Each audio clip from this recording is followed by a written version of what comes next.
बोलिए प्रेम से भक्त वत्सल भगवान की जय। या देवी सर्वभूतेषु मातृरूपेण संस्थिता नमस्तस्यै नमस्तस्यै नमस्तस्यै नमो नमः।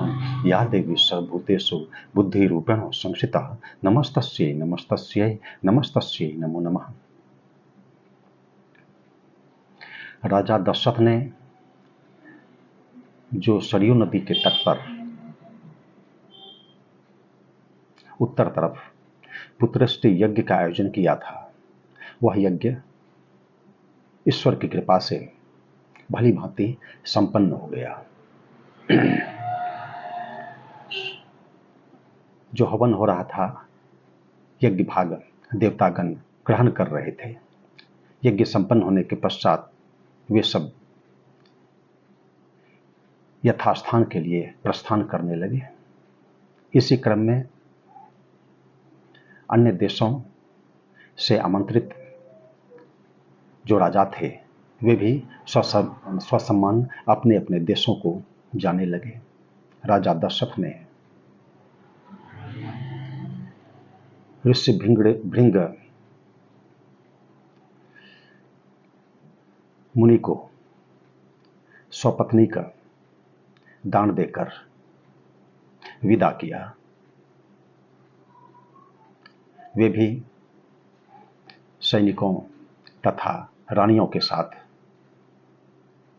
अपनी पूरी अयोध्या वापस आए, वहां पर रहने लगे। 6 ऋतुएं बीत गई। कालांतर में चैत्र मास शुक्ल पक्ष की 9वीं तिथि को, जबकि पुनर्वसु नक्षत्र था, उसी समय भगवान श्री राम का माता कौशल्या से जन्म हुआ। भगवान श्री राम का प्राकट्य हुआ। वह जो हविष्यान्न था, जो कि विराट यज्ञ पुरुष ने राजा दशरथ को दिया था, उसका आधा भाग राजा दशरथ ने माता कौशल्या को दिया था, और वही प्रसाद के रूप में माता कौशल्या ने ग्रहण किया था। और उसी हविष्यान्न ने विष्णु भगवान का रूप धारण कर भगवान श्री राम के रूप में वे प्रकट हुए अयोध्या जी में माता कौशल्या से। उसके बाद माता कैकेयी से भरत जी प्रकट हुए, और अंत में माता सुमित्रा से लक्ष्मण जी और शत्रुघ्न जी का प्राकट्य हुआ। उत्सव मनाया जाने लगा अयोध्या जी में। अप्सराएं नृत्य करने लगी, देवगण दंडु भी बजाने लगे, नभ से पुष्प वर्षा होने लगी। बड़ा ही उत्सव का माहौल था।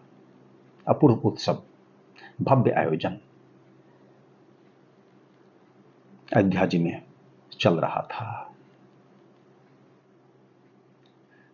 बड़ी प्रसन्नता के साथ राजा दशरथ ने सूत, मागध और बंदीजनों को पुरस्कार दिया, और भांति भांति के पदार्थ दाना स्वरूप राजा दशरथ ने ब्राह्मणों को दिए। सब बड़े प्रसन्न थे और संतुष्ट थे। 11 दिन बीत जाने के बाद महर्षि वशिष्ठ जी ने, जो कि कुल पुरोहित थे राजा दशरथ के, उन्होंने चारों भाइयों का नामकरण किया।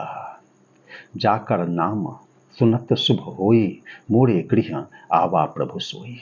और वह जो दृश्य था, भगवान श्री राम का अनुपम सौंदर्य, वह देखकर तो इतने आसक्त हुए हमारे अदिति नंदन सूर्य भगवान कि क्या कहा जाए।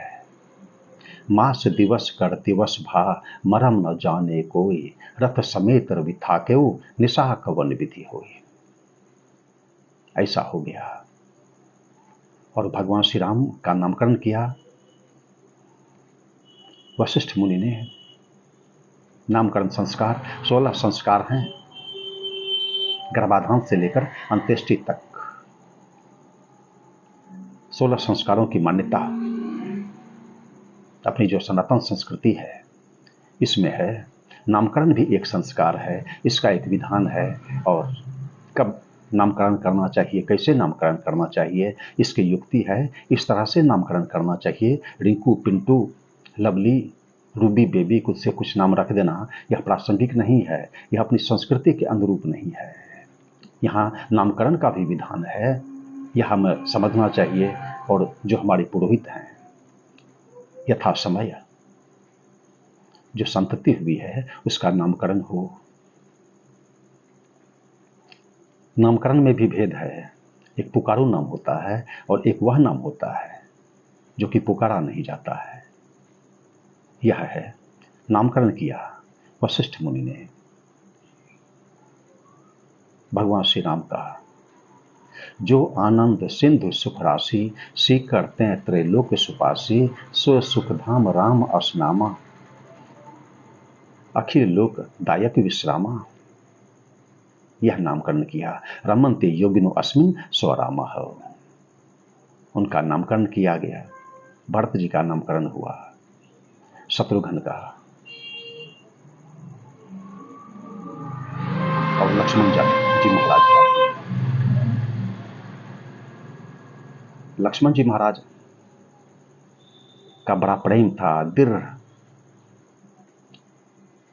अनुराग था उनका भगवान श्री राम के प्रति। जब भगवान श्री राम बड़े हुए, आखेट करने चलते थे अश्व पर सवार होकर, तो उनके रक्षार्थ, उनके सुरक्षार्थ लक्ष्मण जी महाराज भी जाया करते थे। जब कोई उत्तम भोजन दिया जाता था भगवान श्री राम को, तो जब तक वे लक्ष्मण जी महाराज को नहीं खिलाते थे तब तक वे ग्रहण नहीं करते थे। लक्ष्मण जी के बिना भगवान श्री राम को नींद नहीं आती थी। और इसी तरह प्रीति भरतलाल जी महाराज के साथ शत्रुघ्न की थी। इसी तरह की प्रीति, विलक्षण भ्रातृत्व, अलौकिक भ्रातृत्व, अनुकरणीय आदर्श भ्रातृत्व यह था इन सबों का। चारों भाई वेदों के प्रकांड विद्वान थे, शूरवीर थे, ऐसे थे। घुड़सवारी भी करते थे भगवान श्री राम, और पिता की आज्ञा का पालन करना, वेदों का अध्ययन करते रहना और अपना जो कर्तव्य है उसका पालन करते रहना, यह इनकी दिनचर्या थी। इनका आचरण सर्वथा अनुकरणीय है, हमें इसका अनुकरण करना चाहिए। इन्होंने विद्योपार्जन भी किया। वशिष्ठ मुनि के ये यहाँ गए पढ़ने के लिए। गुरु गृह गए पढ़न रघुराई, अल्पकाल विद्या सब आई, जाकी सहज श्वास सुति चारी, सो प्रभु पढ़ यह कौतुक भारी। कौतुक भारी, जाकी सहज श्वास सुति चारी। तो ऐसा है। आज इस संदर्भ में इतना ही। सीताराम सीताराम सीताराम जय सीताराम, सीताराम सीताराम सीताराम जय सीताराम, सीताराम सीताराम सीताराम सीताराम सीताराम सीताराम सीताराम सीताराम सीताराम सीताराम सीताराम जय सीताराम, सीताराम सीताराम सीताराम जय सीताराम। धर्म की जय हो, अधर्म का नाश हो, प्राणियों में सद्भावना हो, विश्व का कल्याण हो। हर हर महादेव।